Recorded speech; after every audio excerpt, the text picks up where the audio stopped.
my friend. Welcome to Tammy Anderson Art. If this is your first time here, I thank you for selecting my channel to be the one that teaches you all about fluid art. And if you're a returning viewer, thank you for joining me again. If you are here just to see some pretty art, you can skip through. But as I said, this is a teaching channel, and we are going to get down to the nitty-gritty when it comes to the swipe. I've had numerous requests on help with swiping, so this is the video for you if you are one of those people asking. So when it comes to the swipe, you can use a number of recipes. There are so many ways to do it. What I'm going to show you today is a simple yet very effective recipe that will produce some amazing effects in your painting. We are going to use Amsterdam paints to do this. I'm going to be trying out a very new product that Liquitex has out on the market called Gold Metallic Medium.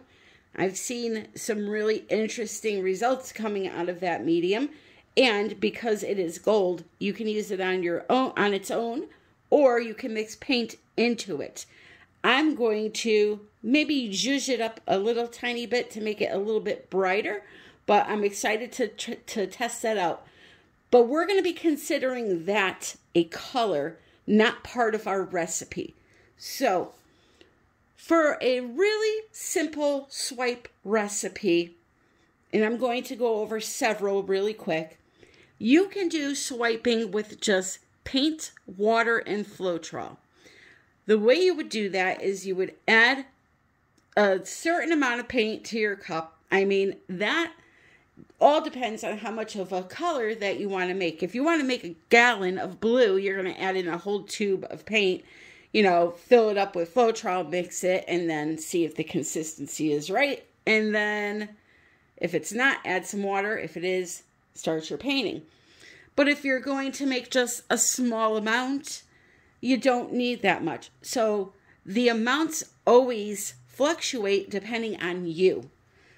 For me, I just need to make a small bathroom Dixie cup size worth amount of paint. So I would not use that much. What I would do, however, is approximately. These are approximate now. Amounts do not matter. As long as you have some of this and some paint and it's the right consistency, it will work. It doesn't matter if you have exactly 2 parts Floetrol, 1 part paint, or whatever the recipe is. When a YouTube artist tells you what they're using, it's going to be approximate. Depending on the color, it can change. Some colors are thicker, some are thinner. You know, brands differ. So that's just something that you're going to have to play around with and get used to what normal consistencies are, so that if you're doing a swipe, you know the paint should be this thick, and you're just going to add some Floetrol, some paint, and water until you get to that thickness. How do you know what the right thickness is? I have a video for that, and a great chart that Mark Gilday invented. It's in the description of this video. You can print out this chart for free, and along with that, I give you the free tutorial to show you how to use that chart. It is a consistency checker. What it does is it translates to you, the student, how thick my paints really are here in my home. So I implore you, if you are struggling with consistency, watch that video, because I show you the consistency for every acrylic pour technique out there. So as I mentioned, there's tons of recipes. I like to combine ingredients so that I can get not only some cells, not only lacing, but maybe some different effects than what you would normally see in a swipe. And the way you achieve that, as I said, is by combining ingredients. So for today's video, I'm not just going to use paint and Floetrol. I'm going to use paint, Floetrol, and a pouring medium. How am I going to do that? Let me show you. This is a brand name pouring medium. It is meant to add to paints to thin them down to be able to pour with them. Another substitute for this is something like a gloss medium and a varnish. It will react almost identical to this, but will also have your painting dry with a little shine. This will too, but this here can be used as an actual varnish where this one is not. So you can actually use this in place of something like a Liquitex, but I have Liquitex, so I don't need to use this.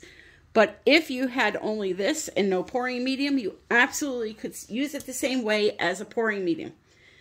So as I said, this is a brand name pouring medium. What artists like to do is make their own homemade pouring medium by using certain ingredients to make a homemade pouring medium, right?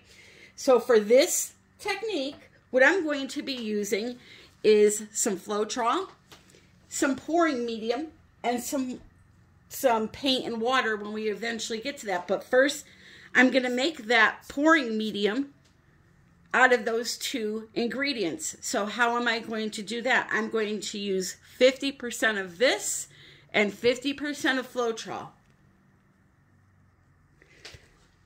This is just Floetrol that I strained. You should always strain your Floetrol because it collects little goobers in there. So however much of this I pour into my cup, I'm going to pour the same exact amount of the Liquitex pouring medium. If they are not exact, it is okay. It will still work just as good. So,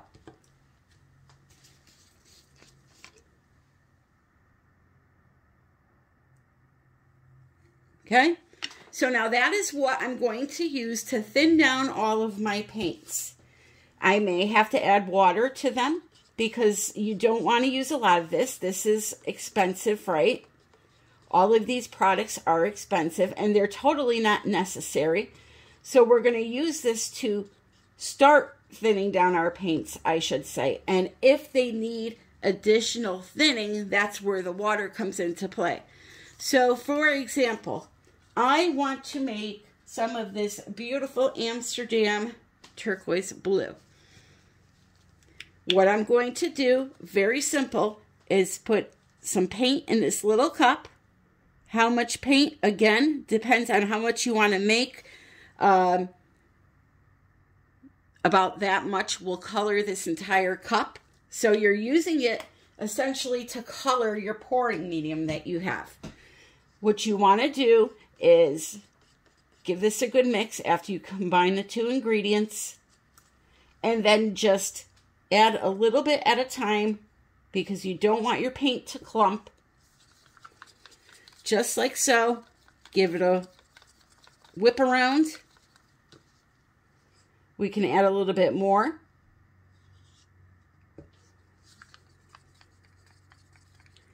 And the consistency you're looking for is it flows off the stick, leaves a mound, and disappears.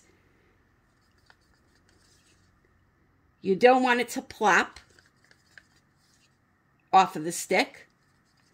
Okay, we can use a little bit more.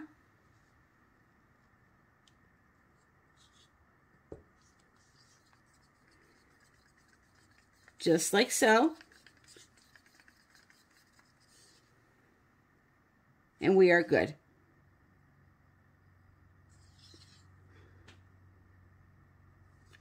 So this is how I'm going to mix every single color I use today, including the black base paint I'm going to put on the canvas. The black, however, I'm going to need the most of, so I will just quadruple the amount of black paint I put into a cup and quadruple the amount of pouring medium that I need to use to make a larger volume of it. Here is an example. I did not need to use water in this one, but because the copper is a metallic and has mica in it, it's a little more fluffier. So I added the same amount of paint double the pouring medium as the blue, and it's still too thick. So I need to add a little dash of water to this. So this is what I mean by you just got to kind of figure out that consistency and not worry so much about, you know, how much of each of those products go into the paint. So I mentioned this new gold metallic medium. All of these products, by the way, are in the description on where you can buy them. You can use it on your own. You don't have to color it. You also do not need to use any type of a pouring medium, but it's a little bit too thick for me. So I am going to add in a little bit of my pouring medium to thin it out. And I'm also going to add in a little bit of golden, bright iridescent gold to, as I said, zhuzh it up a bit. So see how thick that is? It looks like pudding running off of a stick. It's too thick. So I'll just keep adding in my pouring medium until it gets to the right consistency. And as I mentioned before, if it just gets to be too much pouring medium, substitute that with a little bit of water to get it thinned out. This will definitely need just a couple of drops of water. I added 10 drops into the copper. This will probably take about 5 to 6. All right, but first we're going to zhuzh it up just with the golden. And you can do this with any color. You can add any color into any color to change the colors.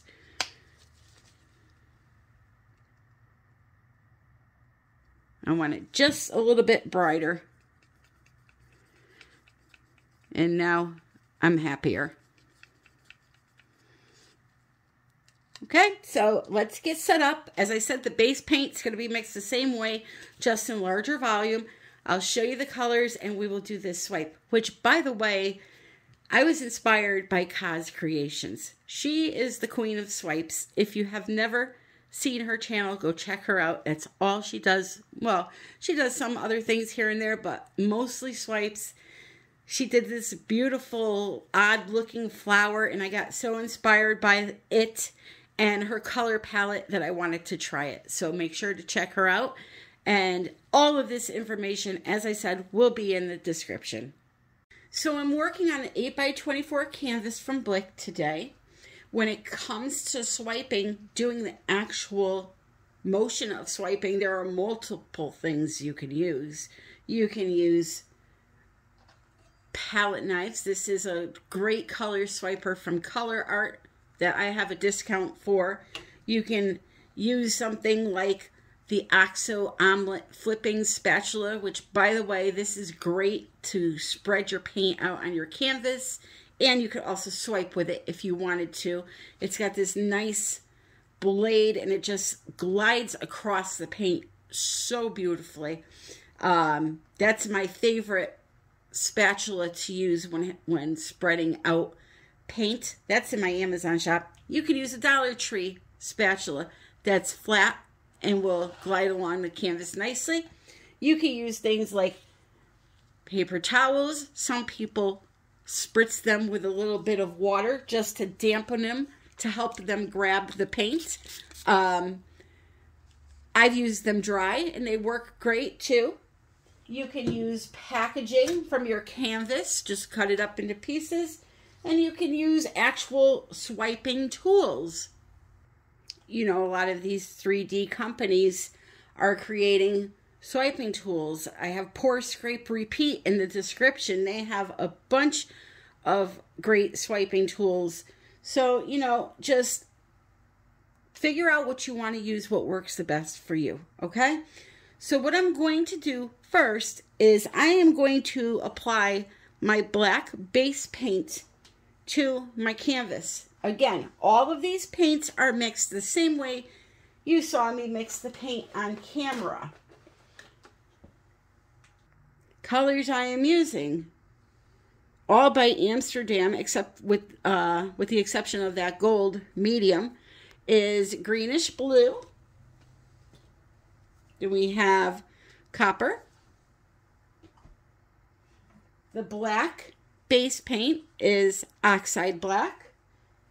And then we also have that beautiful turquoise blue.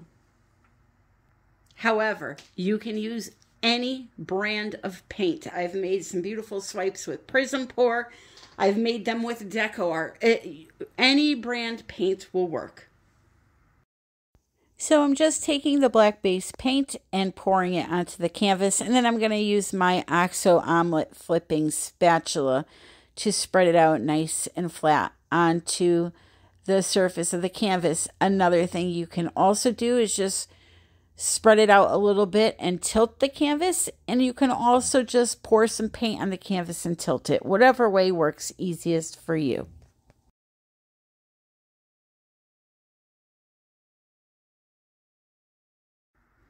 Now to put your paint down, you can go ahead and put it, you have to envision a design first. Now this is tall and skinny, right?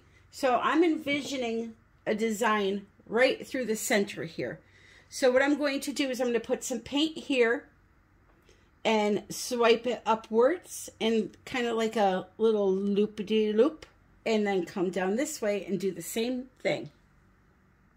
The way to keep your design is to make sure that you do not have too much base paint on here, because if you do, you're going to have to tilt to get some off, and then your design is not going to stay. So if you coat the canvas like I did, spread it out nice, and then tilt it around to where it's just basically dripping off the sides at a slow drip, you know you have enough coverage on your canvas. Now, I personally cannot swipe with gloves on. It's just something mental with me. I need to be barehanded for this. So, but if you want, put your gloves on and keep your hands clean. I'm a messy artist. I just get into it, and, you know, if I walk out with clean hands, I don't feel like I accomplished anything. So I got to look like, you know, I rolled in a mud puddle, and then, you know, somebody threw puddles of color at me because they felt like it. I don't know. So here we go. So I have to apologize. The first swipe I initially did, I forgot to hit record. No, that's the story of my life. But don't worry, I have plenty of swiping and plenty of instruction coming up for you, because I swiped and I swiped and I swiped till I could swipe no more. Let me tell you that.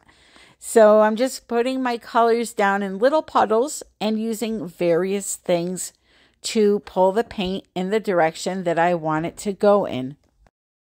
The really cool thing about swiping is if you swipe an area that you don't like, you can just go over it again, and that color will keep coming up and up. And if it doesn't, just add a little more color like you see me doing here, and it will come right back up. So swiping is a really great way to get familiar with paint. And the consistency for these paints are your average acrylic pour consistency. That's how I like it. So if you use that consistency chart in my description, it would be a number 3 or a number 4. So I mentioned I would be swiping various ways, or using various things to swipe with. Here's a paper towel that I dipped into some black paint, the same paint that is on the base. And I'm just dragging it over the top of the colors. I'm not pushing down really hard or anything that you can with a paper towel, but I'm just kind of lightly dragging it over the top of the colors and trying to swirl them into some kind of a design. I didn't really know where I was going with this painting, but I can tell you I am most definitely more comfortable using a swiping tool versus paper towels or napkins or anything like that. This is the color swiper from COLOURARTE. I love the way this thing glides, and I just can control the composition so much better when I have something like that in my hand. So I had to speed up this video, or else it would have been 5 hours long. I'm going to let you watch the progress of this, and then when I'm done, I will come back in.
I apologize for the glares and the painting. You're seeing my ceiling light. You're seeing all kinds of things in there. But here is my swipe.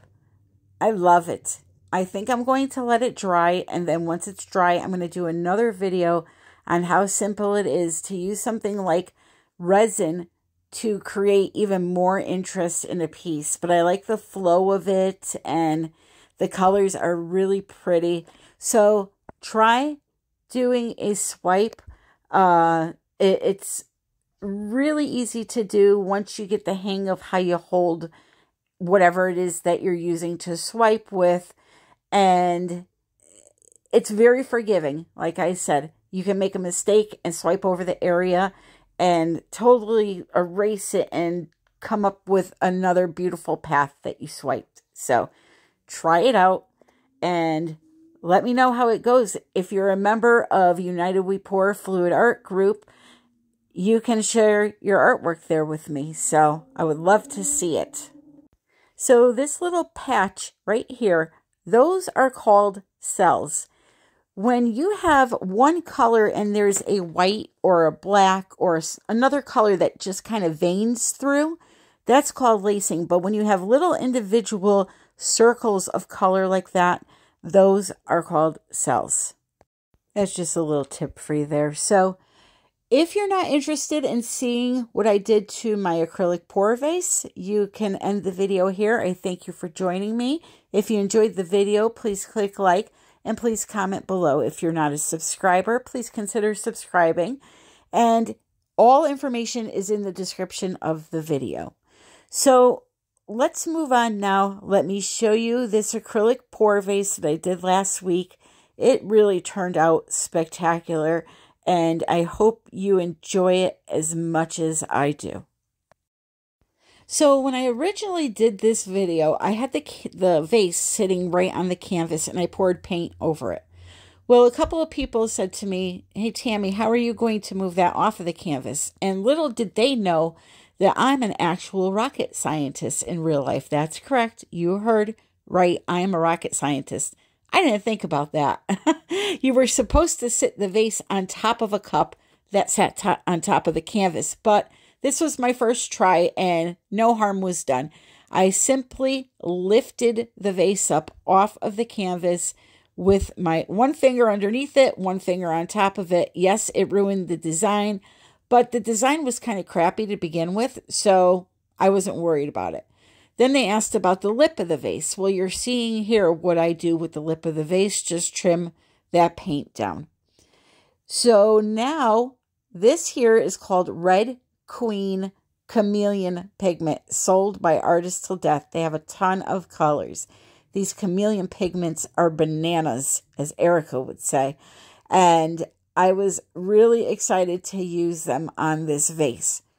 So I'm showing you here on white, they really don't show up much, but when you put them on a dark surface, oh, you best believe you can see them from outer space. So I took a Posca pen.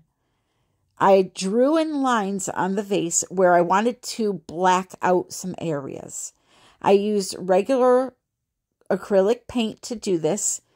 I painted in those areas that you see outlined all black. I let it dry. I then came back in with some clear Elmer's glue and those chameleon pigments. I just added a little scoopful of the pigment to a whole bunch of glue and made a chameleon glue, essentially. And you saw me showing it to you there a second ago in the little cup. So once these black areas were dried, I did 3 coats of that chameleon / glue mixture over the top. And I'm going to show you all of this. It's just I have to speed it up a bit or the video will be too long. So the reason why I did 3 layers instead of just 1 layer is because I wanted it to be really, really bold and pronounced, the chameleon sections. I didn't want black with a pink / copper shimmer to it. I wanted a pink, copper, brownish color to it.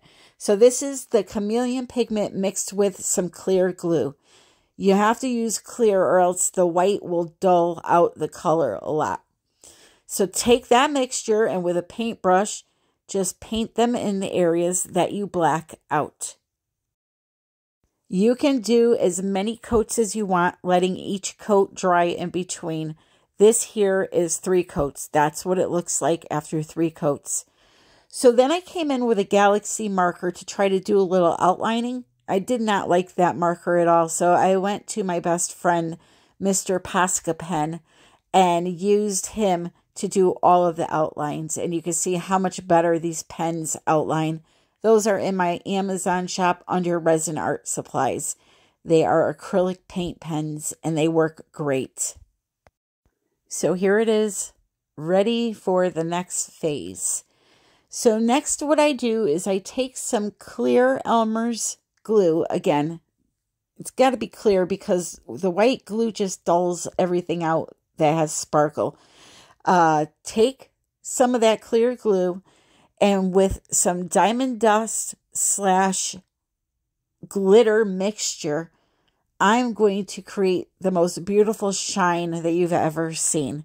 This is diamond dust. Caution, it is very sharp. I don't know if it's little glass shards or the type of plastic that they use to make it is extremely sharp. So just use caution.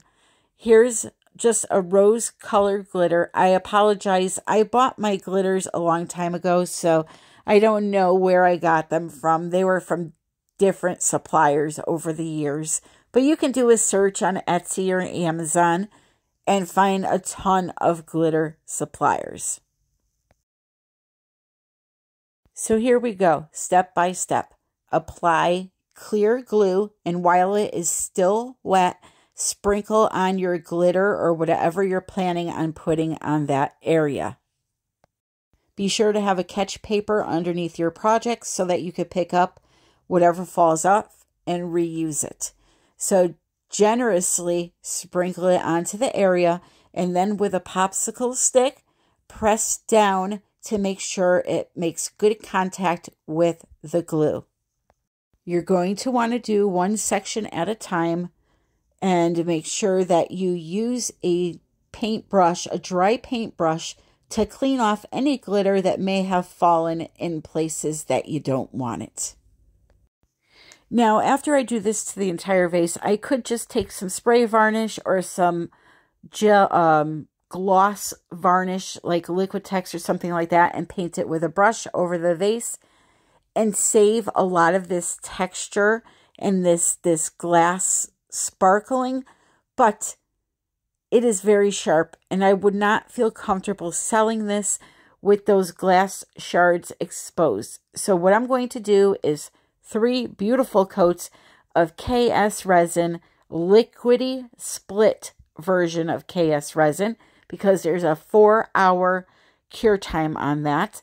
This way I can do my layers all in one day. You have about 15 to 20 minutes to work with this stuff before it starts to get hot.